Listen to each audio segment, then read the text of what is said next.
I think I was 7 or 8 years old, and there was white water and colored water, and I started drinking out of the white water fountain. No, and my you grandmother did. said, "No, Bobby, don't do that." And I started drinking. I said, "Well, Mama, what's the difference between this white water and colored water?" Great question. I said, "It's all look like the same water to me." We grew up in a time of rigid segregation. I mean, I couldn't, as a kid, as a young boy, a young man, I couldn't go get an ice cream cone. I couldn't go get a hot dog in an A&W or some other places. They wouldn't serve, many of them wouldn't serve blacks at all. You were Martin Luther King's secret weapon. You brought the funds so that they could have the civil rights movement, in terms of meals, in terms of paying for bail. How did you deal with all the money? It just wasn't me. There were many people. There were preachers and teachers and businessmen in Atlanta, in North Carolina, in New York. But I just happened to be in the right place at the right time. I had a lot of contacts with a number of top companies. You know, if I told them I needed $10,000 or $25,000 or $50,000, you know, I got that money, and I would do whatever I needed to do. You remember Resurrection City in Washington? I'm the one who brought truckloads of food and stuff there from different companies that I worked for. I pressured the companies a little bit. I would take them with me to different places to see what was going on, so that they wouldn't be sitting in the boardroom or in the executive room talking about things they didn't know anything about. I took them with me. I took them with me to see many of the times that there would be beatings and marches and different things in Alabama and Mississippi and Georgia and North Carolina and South Carolina. My first major client was the Woolworth Company. They were having most of the trouble. What they were interested in is they wanted peace. Most of the executives, they didn't see any harm with black people drinking from the same water fountain or eating from the same counter. They wanted to broaden. They saw this as more money.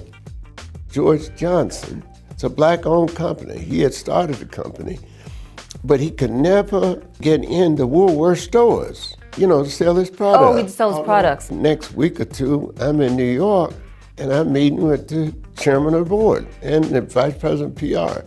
They didn't even know.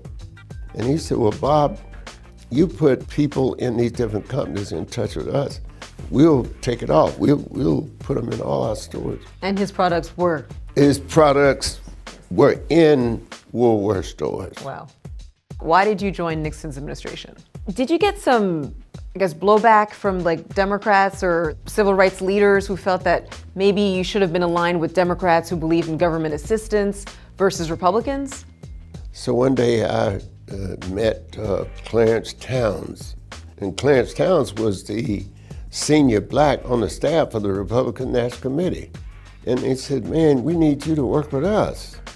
And I said, "You know, I'm a Democrat, man, I'm not a Republican." And they said, "Oh, we don't care anything about that. We just want to use your contact and your brain and all that. You know, we don't care about you being what you are." When we started out in 1969, there were only 2 black-owned car dealerships in America. Now you got tens of thousands of them all over America, but you only had 2 that were black-owned. I said, "This is ridiculous." So I got Mr. Roach and the people at Christ and the rest of them together, and I say, "Look, we got to go find some black dealers." I asked them mildly, you know, and I asked them in such a way where they understood it very well. And wasn't that part of you and Dr. King's philosophy to actually create black empowerment, not just be an employee, but be an employer for the black community? That was certainly Dr. King's philosophy. That was Ralph Abernathy's philosophy. That was Y.T. Walker's philosophy. That was Otis Moss and Andy Young. All of them, everybody wanted that. But how you gonna spread that if you don't have the White House involved? This is Mr. Mandela and I. Where were you guys? Where is this taken? We were in Chicago. He had just gotten out of jail. When Nelson Mandela became the president of South Africa, what went through your head? from prison to South Africa. You knew him. His kids call you Papa Brown. Said, only God can do this. Only God can do this. He believes that black and white people have to come together to make this work. And he said that's the only way South Africa is ever going to be really free. Looking at the whole expanse, of your life, emotionally, where are you at? Because you talk a lot about rage and how you channeled rage to help you advance and help others. Where are you now? Is that rage still there? The rage never leaves you. You want black people and white people and Jews and Gentiles and everybody to be working together. We didn't get this far by being against each other. As my grandmother used to say, she said, Bobby, you can't go wrong doing right. I'm gonna let everybody be kind of raggedy with people and saying all kind of bad things, but I'm gonna try to do as much good as I can do. Not only here in America, but everywhere I go. Every piece of ground that I touch on this earth, you can't go wrong doing right.